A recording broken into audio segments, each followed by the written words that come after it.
देखो आज का हमारा टॉपिक है विशिष्ट प्रतिरोध या प्रतिरोधकता। इससे पहले वाले वीडियो में बता चुके हैं जो है कि वैद्युत विभवांतर और क्या था, अनुवन वेग में क्या संबंध होता है और गतिशीलता क्या होती है, ठीक है, और उसमें ओम का नियम भी बताए थे। आज हम बात करते हैं विशिष्ट प्रतिरोध पर, ठीक है। ये होता क्या है, ये होता क्या है जो है कोई चालक होता है, ठीक है, उस चालक के किसी बिंदु पर वैद्युत क्षेत्र की तीव्रता, उस चालक के किसी बिंदु पर वैद्युत क्षेत्र की तीव्रता तथा उसके धारा घनत्व के अनुपात को, तथा उसके धारा घनत्व के अनुपात को हम क्या कहते हैं, विशिष्ट प्रतिरोध या प्रतिरोधकता। तो इसको हम लिख सकते हैं इस तरीके से कि जब किसी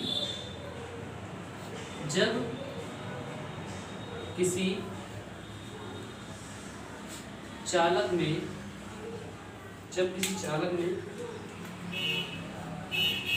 धारा प्रवाहित की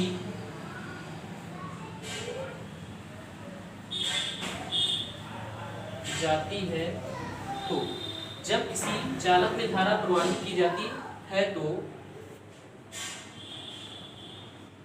चालक के किसी बिंदु पर वैद्युत क्षेत्र की तीव्रता कैपिटल ई, वैद्युत क्षेत्र की तीव्रता कैपिटल ई तथा धारा घनत्व J के अनुपात को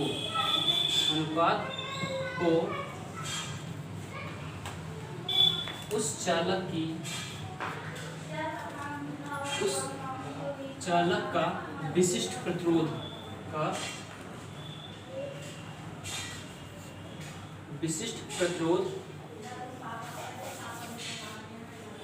या क्या प्रतिरोधकता, विशिष्ट प्रतिरोध या प्रतिरोधकता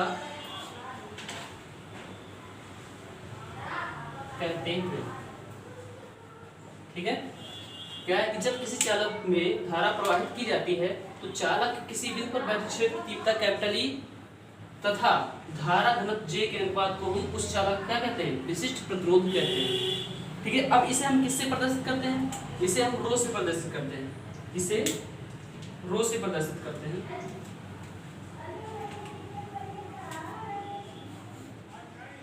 इसे रो से प्रदर्शित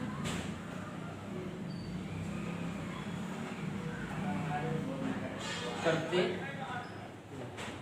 ठीक है। तो रो इक्वल टू क्या हो जाएगा, वैद्युत क्षेत्र की तीव्रता E और क्या है, धारा घनत्व J, ये क्या हो गया हमारा, rho equal to E upon J, वैद्युत क्षेत्र तीव्रता बटे धारा घनत्व, ठीक है। अब यहाँ पर हमने क्या बताया था जो है, यदि चालक तार की लंबाई हम स्मॉल l ले लें और उसके सिरों के बीच विभवांतर b ले लें तो E इक्वल टू क्या निकला था formula, E equal to b upon l। चालक तार की लंबाई हम ले लेते हैं l और उसके सिरों के बीच विभवांतर b ले लेते हैं, तो E equal to b upon l निकलेगा। उसके बाद धारा घनत्व के लिए हमने क्या फार्मूला बताया था कि जो है चालक के एकांक क्षेत्रफल पर प्रवाहित होने वाला वैद्युत धारा क्या कहलाता है, धारा घनत्व कहलाता है। तो इसके एकांक क्षेत्रफल पर, ठीक है, तो I अपॉन a क्या हो जाएगा, I अपॉन a, J का वैल्यू क्या आएगा, I अपॉन a, तो ये वैल्यू यहाँ रखते हैं तो रो इक्वल टू क्या निकल के आएगा, B upon l upon J की value I upon a, B upon l ये की वैल्यू हो गया और J की वैल्यू I अपॉन a। तो यहाँ से आगे इसको बढ़ाते हैं क्या निकल के आएगा, B अपॉन I और ये a ऊपर जाएगा और नीचे क्या हो जाएगा l। अब हमने कल पढ़ाया था ओम का नियम पढ़ाया था, वहां से ये फार्मूला क्या निकल के आया था, ये निकल के आया था R equal to B upon I, R equal to B upon I, Ohm के नियम से। तो यहाँ पर हम ये वैल्यू रखते हैं तो रो इक्वल टू क्या हो जाएगा, आर ए अपान एल। क्या निकल के आएगा, आर ए अपान एल। ये हमारा विशिष्ट प्रतिरोध का फार्मूला होगा। जो इसका मात्रा कैसे निकालेंगे, ध्यान से देखना। रो, ये आर क्या है, यहाँ प्रतिरोध है। कल प्रतिरोध की बीमा क्या लिखाए थे, ओम लिखाए थे, ओम। और ए क्या है, क्षेत्रफल है। तो इसका बीमा क्या निकाला था, मीटर, ओ इसका मात्रा मीटर स्क्वायर हो जाएगा। और एल क्या है, लंबाई, लंबाई को भी मीटर में जानते हैं। तो मीटर, 1 मीटर से 1 मीटर कैंसिल हो गया, तो रो का मात्रा क्या आया, ओम मीटर। कितना आ गया, ओम मीटर। रो का मात्रा हमारा आ गया ओम मीटर। अब इसकी हम बीमा निकालते हैं। बीमा कैसे निकालेंगे, फार्मूला क्या है यहाँ पर देखो, rho equal to R A upon L, rho equal to R A upon L. अब हमको क्षेत्रफल का बीमा निकल जाएगा और लंबाई का भी निकल जाएगा, लेकिन प्रतिरोध का कैसे निकालेंगे, प्रतिरोध का हम कहाँ से निकालेंगे, प्रतिरोध का निकालेंगे R equal to B upon आई से, बी अपान आई से। अब यहाँ बी क्या है, विभवांतर है।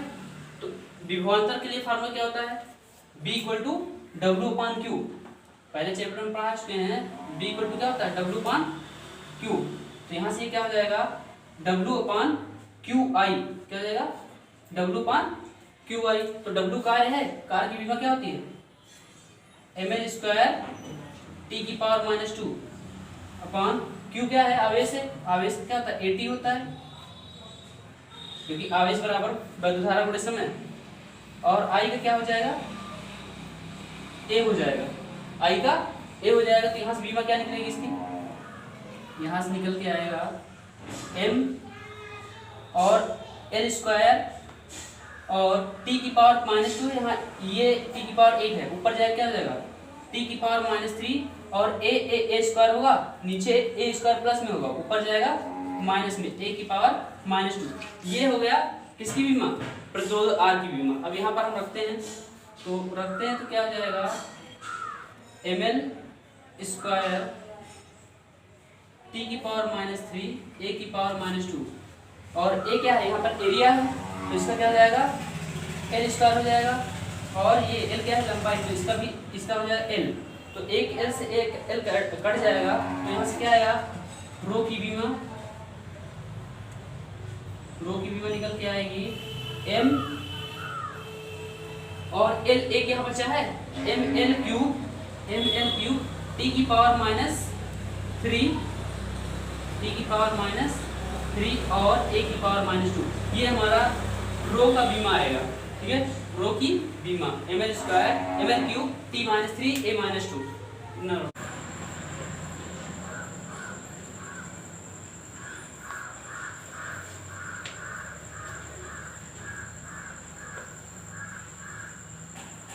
विशिष्ट चालकता,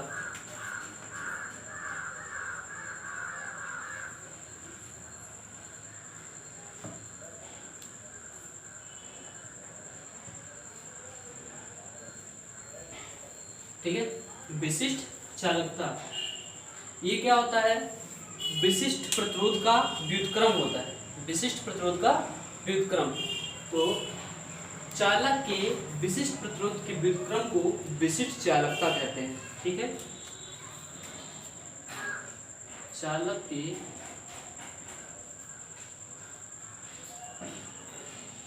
विशिष्ट प्रतिरोध के व्युत्क्रम, मतलब उल्टा व्युत्क्रम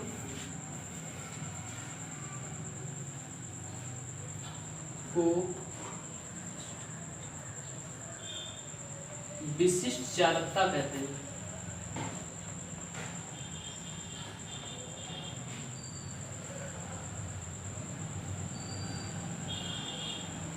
इसे सिग्मा से प्रदर्शित करते हैं, इसे सिग्मा से प्रदर्शित करते ठीक है। अगर इसका फार्मूला लिखना चाहते हैं कैसे लिख सकते हैं, सिग्मा क्या है, किसका व्युत्क्रम है, विशिष्ट प्रतिरोध का, 1/ρ हो जाएगा, क्या हो जाएगा 1/ρ हो जाएगा। ठीक है, वहां पर हमने रो का फार्मूला निकाला था, क्या निकाला था, रो इक्वल टू E/J निकाला था, रो इक्वल टू E/J। तो ये वैल्यू यहाँ रखो, अगर यहाँ पर रखते हैं कि क्या निकल के आएगा, सिग्मा इक्वल टू 1/E/J हो जाएगा, E/J हो जाएगा। तो यहाँ पर सिग्मा इक्वल टू क्या हो जाएगा, ये ऊपर जाएगा J/E हो जाएगा, J/E हो जाएगा। तो यहाँ से J और ये वैद्युत की धाराएं गुणे हो जाएगी, किससे गुणा हो जाएगा, विशिष्ट चालकता से। यानी कि धारा घनत्व और विशिष्ट चालकता में क्या संबंध होता है, J equal to sigma E, J equal to sigma E। और एक बताया था फार्मूला, क्या बताया था कि रो इक्वल टू अभी भी निकला है विशिष्ट प्रतिरोध से, रो इक्वल टू RA/L, RA/L निकला है, यहाँ पर रखो। तो सिग्मा इक्वल टू क्या निकल के आएगा, 1/RA/L, L क्या होगा ऊपर जाएगा, तो सिग्मा इक्वल टू क्या जाएगा, L/RA, क्या जाएगा, L/RA। ये एक फार्मूला है, ये फार्मूला है और ये फार्मूला है। क्या है कि चालक के विशिष्ट प्रतिरोध के व्युत्क्रम को विशिष्ट चालकता कहते हैं, इसे सिग्मा से प्रदर्शित करते हैं। तो व्युत्क्रम है ना, किसका व्युत्क्रम है, विशिष्ट प्रतिरोध का या प्रतिरोधकता का, सिग्मा इक्वल टू 1/ρ हो जाएगा। ठीक है, अब रो इक्वल टू E/J, ये अभी डिफिनेशन का दिखाए थे विशिष्ट प्रतिरोध का, E/J यानी किसी बिंदु पर चालक किसी बिंदु पर वैद्युत क्षेत्र तीव्रता और उसके धारा घनत्व के अनुपात को हम विशिष्ट प्रतिरोध कहते हैं। तो हमने क्या किया, रो की जगह पर E/J रखा, तो ये उल्टा होगा, क्या हो जाएगा, J/E हो जाएगा। यहाँ से J की वैल्यू निकली क्या, J equal to sigma E। उससे पहले बताए थे कि रो इक्वल टू RA/L, ये भी पढ़ा है अभी इससे पहले। तो यहाँ पर हमने क्या किया, इसमें क्या किया, रो की जगह पर रख दिया। ठीक है, तो सिग्मा इक्वल टू L/ρ हो जाएगा। अब इसका आता है कि मात्रक और बीमा, मात्रक और बीमा क्या निकलेगा, मात्रक सिग्मा है, सिग्मा का मात्रक। अब क्या कहा कि हमने जो है विशिष्ट प्रतिरोध का व्युत्क्रम होता है, विशिष्ट प्रतिरोध का व्युत्क्रम होता है, और विशिष्ट प्रतिरोध का जो मात्रक होता है वो क्या होता है, ये एक है, सिग्मा की भी हमको मात्रक निकालना है। तो 1/, इसका मात्रक क्या था, ओम मीटर, क्या था, ओम मीटर निकल के आया था, मात्रक क्या निकल के आया था, ओम मीटर। ठीक है, रो का निकल के आया था ओम मीटर।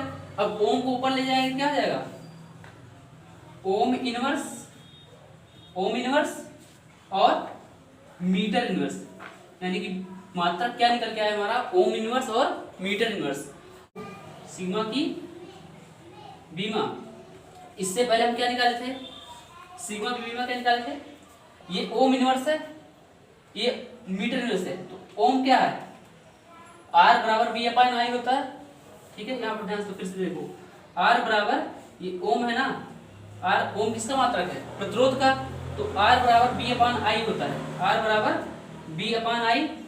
ठीक है, और इंटू मीटर यानी कि लंबाई, यानी कि लंबाई, ओम, ओम के लिए क्या हो जाएगा, V/I हो जाएगा, और मीटर के लिए L हो जाएगा। ठीक है, और इसके बाद इसका क्या फार्मूला बताया था हमने, W/Q बताया था, क्या बताया था, W/Q। तो W/Q रखते हैं तो ये W/QI हो जाएगा और इंटू में L हो जाएगा। तो W की बीमा क्या निकाले थे हम, mn² T⁻², mn² T⁻², और यहाँ L है, L की बीमा क्या हो जाएगी, L हो जाएगी, और Q का क्या हो जाएगा, AT हो जाएगा, और I का A हो जाएगा। वो भी किसमें है, बटे में है, किसमें है, बटे में है। ठीक है, ठीक है, पूरा पूरा बटे में है, क्योंकि हम विशिष्ट चालकता का निकाल रहे हैं ना, तो विशिष्ट प्रतिरोध का उल्टा होता है। ठीक है, तो बटे में, तो यहाँ से क्या निकल के आएगा, 1/, यहाँ देखो m तो वही रहेगा, m वैसे ही रहेगा, और L² है और यहाँ L है, क्या हो जाएगा, L³ हो जाएगा, L³ हो जाएगा, और T⁻² है और T⁻², क्या है, एक है प्लस में, ये ऊपर जाएगा क्या हो जाएगा, टी की पावर माइनस 3, टी की पावर माइनस 3 हो जाएगा।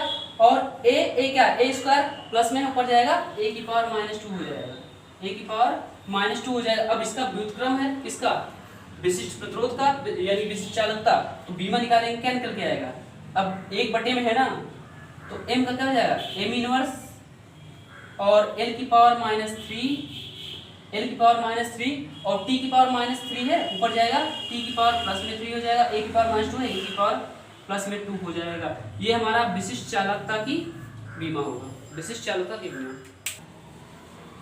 अब अगला आता है प्रतिरोध की निर्भरता। प्रतिरोध किस पर निर्भर करता है, ठीक है, कौन कौन सी चीजों पर।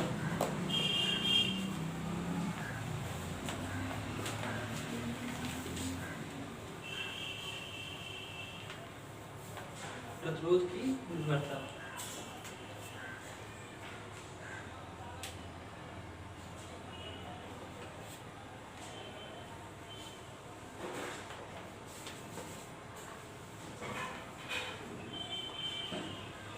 अभी हमने फार्मूला पढ़ा था कि rho equal to R upon L, rho equal to R upon L, ये बताया था विशिष्ट प्रतिरोध, ठीक है। तो यहाँ से आर की वैल्यू निकालना चाहे क्या निकल के आएगा, रो एल अपान ए, रो एल अपान ए निकल के आएगा, आर का फार्मूला रो एल अपान ए निकल के आएगा। तो पहला आता है इसमें कि प्रतिरोध किस पर, लंबाई पर निर्भर करता है, किस पर, लंबाई पर, लंबाई पर, लंबाई पर देखो कैसे कि हम कोई चालन ले लेते हैं जिसकी इतनी लंबाई है,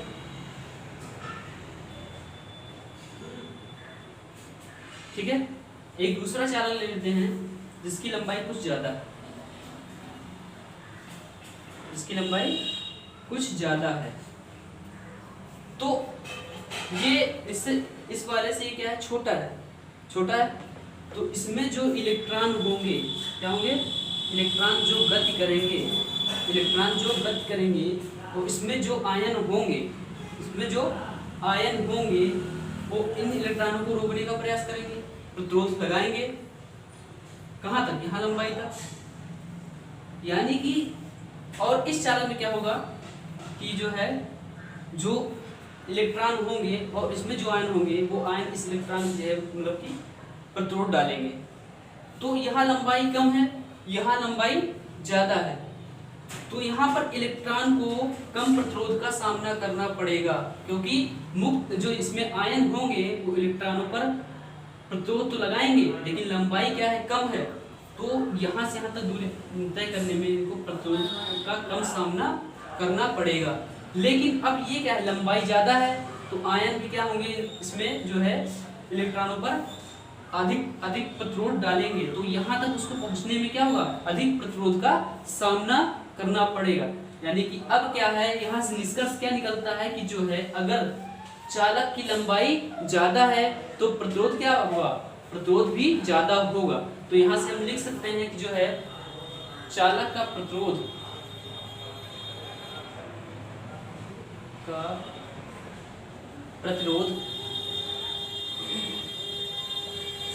चालक की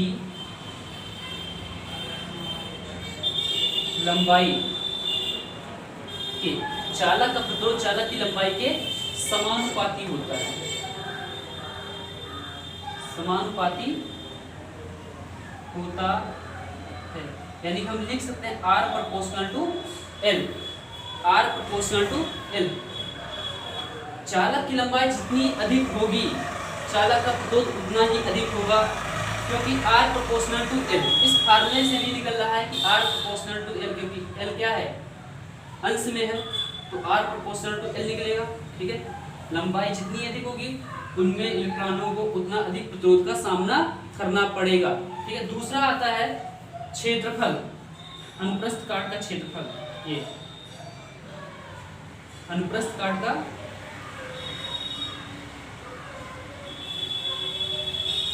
अनुप्रस्थ काट का क्षेत्रफल।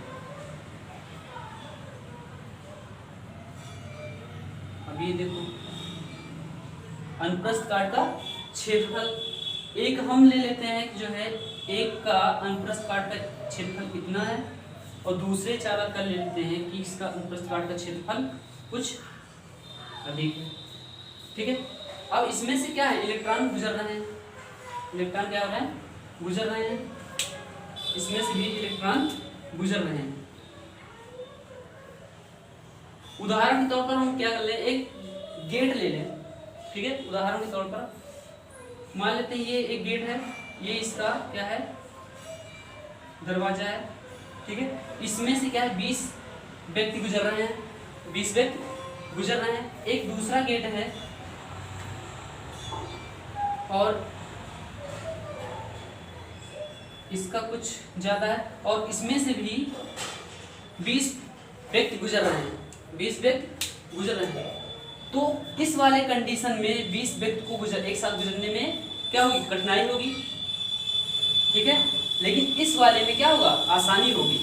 क्यों, क्योंकि यहाँ पर इसका जो दरवाजा है वो बड़ा है या गेट बड़ा है, यहाँ पर छोटा है, गैपिंग छोटा है, तो यहाँ पर व्यक्तियों को प्रवेश करने में कठिनाई होगी, लेकिन यहाँ से आसानी होगी। इसका मतलब यहाँ पर क्या है, यहाँ पर जो है इस चालक का अनुप्रस्थ काट का क्षेत्रफल क्या है, कम है, यहाँ पर ज्यादा है। अब अनुप्रस्थ काट का क्षेत्रफल क्या है, ज्यादा है और यहाँ पर कम है। तो अब अनुप्रस्थ काट का क्षेत्रफल यहाँ पर कम है, तो यहाँ पर क्या निकल गया है, R प्रोपोर्शनल टू 1/a, यानी कि क्षेत्रफल कम होगा, क्षेत्रफल कम होगा तो प्रतिरोध क्या होगा, अधिक होगा। अगर क्षेत्रफल ज्यादा है तो प्रतिरोध क्या होगा, कम होगा। क्या होगा, कम, यानी कि यहाँ पर व्यक्तियों को निकलने में आसानी होगी, व्यक्तियों को निकलने में आसानी होगी। वैसे यहाँ भी क्या होगा, इलेक्ट्रॉनों को निकलने में क्या होगी, आसानी होगी। तो यहाँ से हम लिख सकते हैं जो है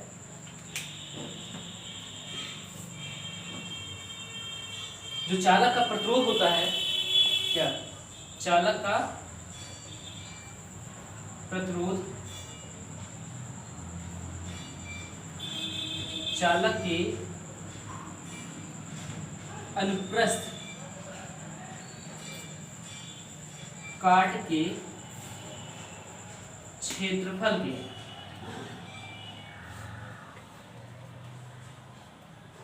व्युत्क्रमानुपाती होता है, व्युत्क्रमानुपाती होता है, यानी कि उल्टा, यानी R प्रोपोर्शनल टू क्या हो जाएगा, 1/a, 1/a, यानी कि क्षेत्रफल अधिक होगा तो प्रतिरोध क्या होगा, कम होगा, क्षेत्रफल कम होगा तो प्रतिरोध अधिक होगा। अगला पॉइंट है तीसरा पदार्थ की प्रकृति पर, पदार्थ की प्रकृति पर ये क्या होता है, प्रतिरोध निर्भर करता है। ठीक है,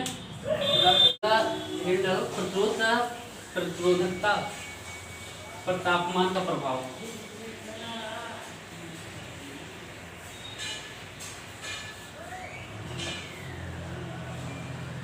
प्रतिरोध तथा प्रतिरोधकता पर तापमान का प्रभाव।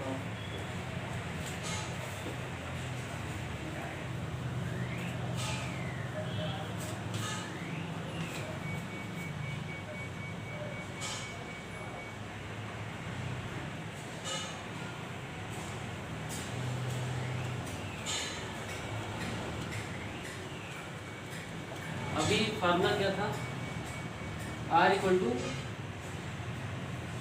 ρl upon a, ρl upon a। अब ये रो जो हमारा होता है जो निर्भर करता है किस पर, तापमान पर, तापमान पर, और क्या, पदार्थ की प्रकृति पर, पदार्थ की प्रकृति पर। जैसे प्रकृति में क्या, सोना चांदी लोहा, सबके लिए अलग अलग होगा। जैसे सोना चांदी लोहा क्या हो, सबके लिए विशिष्ट प्रतिरोध क्या होगा, अलग होगा। अब यहाँ से क्या निकलता है, जब हमारा क्या है, रो क्या है, जब रो हमारा तापमान बदलने पर बदल गया तो R भी क्या होगा, तापमान बदलने पर बदलेगा। तो इसको जो है कैसे निकालेंगे, इस प्रकार से निर्भर करता है। तो इसके लिए हम क्या कर देते हैं कि एक तापमान लिखते हैं, तापमान और प्रतिरोध, तापमान और प्रतिरोध, ठीक है। अब हम क्या कर लेते हैं, T0 डिग्री सेल्सियस पर, T0 डिग्री सेल्सियस पर तापमान मान लेते हैं R0 माना। मतलब कोई चालक है जिसका T0 डिग्री सेल्सियस पर तापमान कितना, तापमान पर प्रतिरोध क्या है R0, ठीक है। और इसी को हम क्या कर देते हैं, T डिग्री सेल्सियस पर क्या करते हैं R⁻T कर देते हैं, मान लेते हैं, ठीक है। तो यहाँ पर क्या होगा, अब निकालते क्या हम, प्रतिरोध में परिवर्तन, प्रतिरोध में परिवर्तन, प्रतिरोध में परिवर्तन कितना हो जाएगा, इसको हम डेल आर ले लेते हैं। क्या ले लेते हैं, del R equal to RT minus R0, RT minus R0, ठीक है, RT माइनस R0। और तापमान में परिवर्तन निकालते हैं, तापमान में परिवर्तन, तापमान में परिवर्तन डेल T इक्वल टू क्या हो जाएगा, T minus T0, del T equal to T minus T0 हो गया, यहाँ तक हो गया।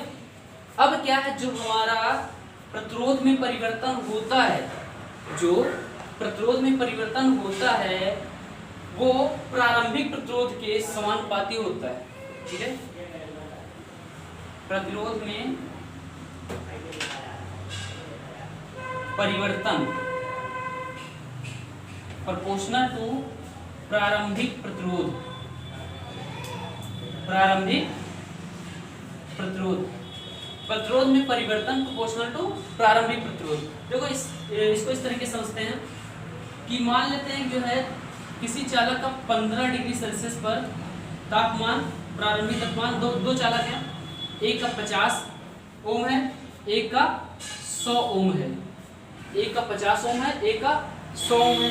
अब ये तापमान हम क्या कर देते हैं, 20 डिग्री सेल्सियस कर देते हैं, 20 डिग्री सेल्सियस कर देते हैं। कितने की वृद्धि हुई, 5 डिग्री सेल्सियस की वृद्धि हुई, तापमान में कितनी वृद्धि हुई, 5 डिग्री सेल्सियस। तो देखते हैं कि ये 15 डिग्री सेल्सियस पर 50 ओम था, ये 100 ओम था, प्रारंभिक प्रतिरोध दोनों चालक हो गए, एक का 50 एक का 100। तो जैसे ही हम 20 डिग्री सेल्सियस करते हैं तापमान, देखते हैं कि ये हो गया कितना, 55 ओम, ये हो जाएगा 120 ओम, यहाँ ओम रहेगा 55 ओम और 120 ओम। अब यहाँ पर देखते हैं किसमें ज्यादा, किस चालक के प्रतिरोध में सबसे ज्यादा परिवर्तन हो रहा है, 100 वाले के, किसमें, 100 वाले के। जबकि दोनों में क्या किया गया है, 5 डिग्री सेल्सियस की बढ़ोतरी की गई है, दोनों चालकों में, दोनों चालकों में क्या किया गया है, 5 डिग्री सेल्सियस की बढ़ोतरी की गई है। लेकिन जो 50 ओम था वो 55 हो गया और जो 100 ओम था वो 120 हो गया। यानी कि अधिक वाले प्रतिरोध में क्या होगा, परिवर्तन ज्यादा होगा, परिवर्तन ज्यादा होगा। यानी कि हम अगर जैसे ले लें एक और एग्जांपल, एक 100 ओम ले लें, एक 200 ओम ले लें, और दोनों में क्या है, 10 डिग्री सेल्सियस है, 10 डिग्री सेल्सियस है। अब दोनों में बढ़ोतरी कर देते हैं 5 डिग्री सेल्सियस की ओर, यानी 15 डिग्री सेल्सियस। तो इस वाले प्रतिरोध में क्या होगा, परिवर्तन ज्यादा होगा। 200 ओम वाले प्रतिरोध में क्या होगा, परिवर्तन ज्यादा होगा। तो यहाँ से क्या होगा, प्रतिरोध में परिवर्तन प्रोपोर्शनल टू प्रारंभिक प्रतिरोध। यानी कि हम क्या लिख सकते हैं, प्रतिरोध में परिवर्तन कितना, डेल आर प्रोपोर्शनल टू प्रारंभिक प्रतिरोध क्या है, R0 है, R0 हो गया। इक्वेशन 1 हो गया।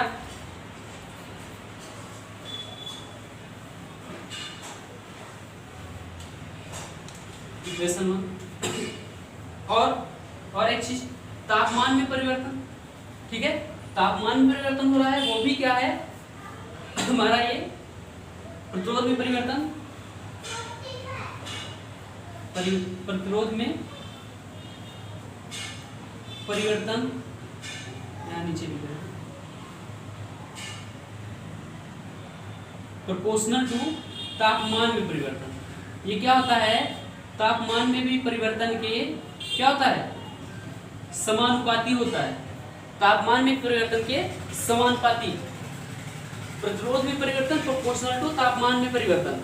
यानी इससे यहाँ से क्या निष्कर्ष निकल रहा है कि अगर हम तापमान किसी चालक का बढ़ाएंगे तो उसका प्रतिरोध क्या होगा, बढ़ेगा। इससे पहले हम एग्जाम्पल दे चुके हैं कि 50 और 100 था, जिसका प्रतिरोध ज्यादा होता है उसका क्या होता है, तापमान बढ़ाने पर उसका प्रतिरोध भी बढ़ने लगता है।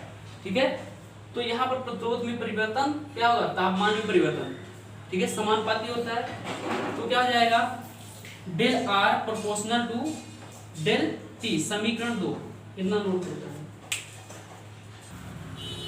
अब यहाँ पर हम दोनों समीकरण से चलते हैं, समीकरण 1 व 2 से, समीकरण 1 व 2 से,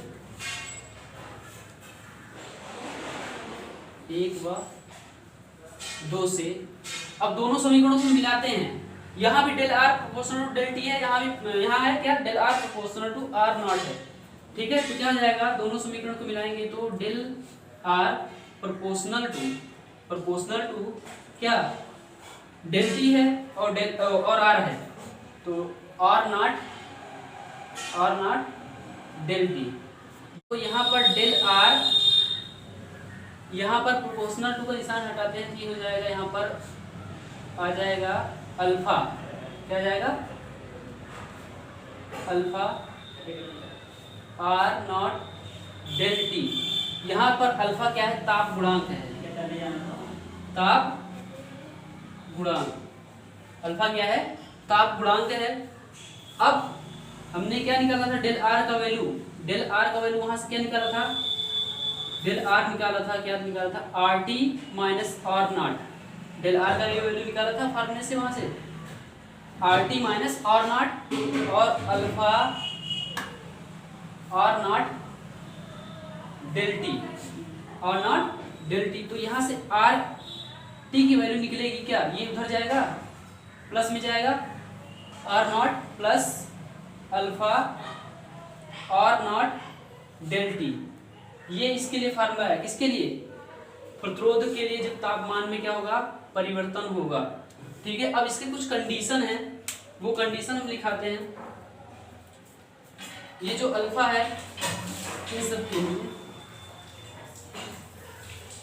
देखो, अगर कह दें कि चालक के लिए, पहला कंडीशन क्या हो गया, चालक के लिए जो अल्फा है, अल्फा की वैल्यू चालक के लिए, चालक के लिए हम अल्फा की वैल्यू क्या लेंगे, पॉजिटिव लेंगे।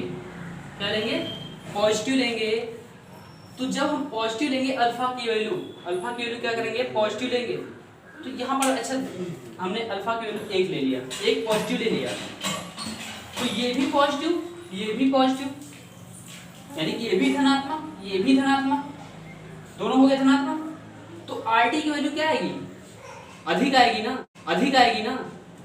सब उदाहरण के तौर पर हम ले लें, अगर हम अल्फा क्या कर रहे हैं, पॉजिटिव, अल्फा के लिए हम चालक के लिए अल्फा पॉजिटिव लेंगे, क्या लेंगे, पॉजिटिव। तो आर टी की वैल्यू क्या होगी, ज्यादा होगी। किससे ज्यादा होगी, आर नॉट से। किससे ज्यादा होगी, आर नॉट से, क्योंकि चालक के लिए हम क्या करते हैं, पॉजिटिव लेते हैं। ठीक है, तो आर टी की वैल्यू क्या हो जाएगी, आर नॉट से ज्यादा होगी। ये भी पॉजिटिव, ये भी पॉजिटिव, दोनों पॉजिटिव, तो आर टी भी क्या होगा, पॉजिटिव ही आएगा। ठीक है, तो हम यहाँ लिख सकते हैं आर टी ज्यादा होगा किससे, आर नॉट से। तो इसका मतलब यहाँ से क्या निकल के आएगा, अगर चालक का तापमान बढ़ाएंगे तो उसका प्रतिरोध भी क्या होगा, बढ़ेगा। तो लिख सकते हैं यहाँ पर, अतः चालक का तापमान बढ़ाने पर चालक का प्रतिरोध बढ़ेगा। ठीक है, ये हो गया चालक के लिए। दूसरा कंडीशन आता है अचालक, अचालक। ठीक है, इसके लिए हम क्या, अल्फा की वैल्यू क्या लेते हैं, 0 लेते हैं। क्या लेते हैं, 0 लेते हैं। अचालक के लिए क्या लेते हैं, 0 लेते हैं। तो अब देखो यहाँ से देखो अल्फा है, ये पूरा क्या हो जाएगा, जीरो हो जाएगा। अगर यहाँ हम जीरो रखेंगे तो क्या बचेगा हमारा, R T equal to R naught निकलेगा, R T equal to R naught. यानी कि यहाँ से निष्कर्ष क्या निकल रहा है कि जो है तापमान बढ़ाने पर अचालक के लिए, इसको हम कुचालक भी बोलते हैं, क्या बोलते हैं, कुचालक भी बोलते हैं, ठीक है, कुचालक। यानी कि क्या है, तापमान बढ़ाने पर अचालक या कुचालक के प्रतिरोध में कोई परिवर्तन नहीं होगा। तो लिख सकते हैं अतः अचालक या कुचालक का तापमान बढ़ाने पर प्रतिरोध में कोई परिवर्तन नहीं होगा, ठीक है। और अल्फा के लिए हमने पूरा पूरा यहाँ जीरो रख दिया तो ये बचेगा आर नॉट बचेगा। तो और R T is equal to क्या हो जाएगा, आर नॉट, यानी कि तापमान बढ़ाएंगे तो इस पर कोई अंतर नहीं आएगा, मतलब इसके प्रतिरोध में। अगला पॉइंट आता है जो है तीसरा पॉइंट, अगर हम यहाँ पर ले लें क्या, चालक अचालक हो गए, अब अर्धचालक ले लें, क्या ले लें, अर्धचालक।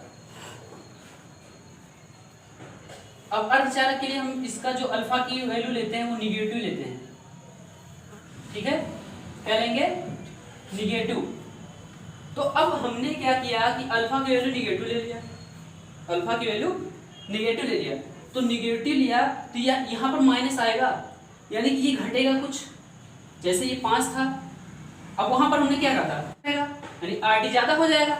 लेकिन अब क्या करें, हम निगेटिव ले रहे हैं, अल्फा की वैल्यू निगेटिव, तो ये आर जीरो में से घटेगा कुछ ना, अल्फा की वैल्यू अगर निगेटिव लेंगे तो आर जीरो का मान क्या होगा, घटेगा। तो यहाँ पर क्या हो जाएगा, आर टी जो हो जाएगा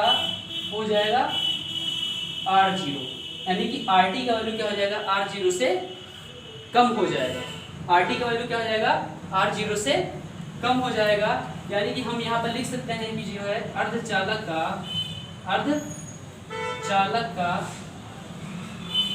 तापमान बढ़ाने पर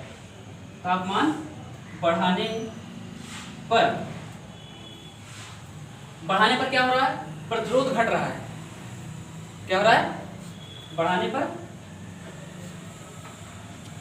प्रतिरोध घटेगा, ठीक है।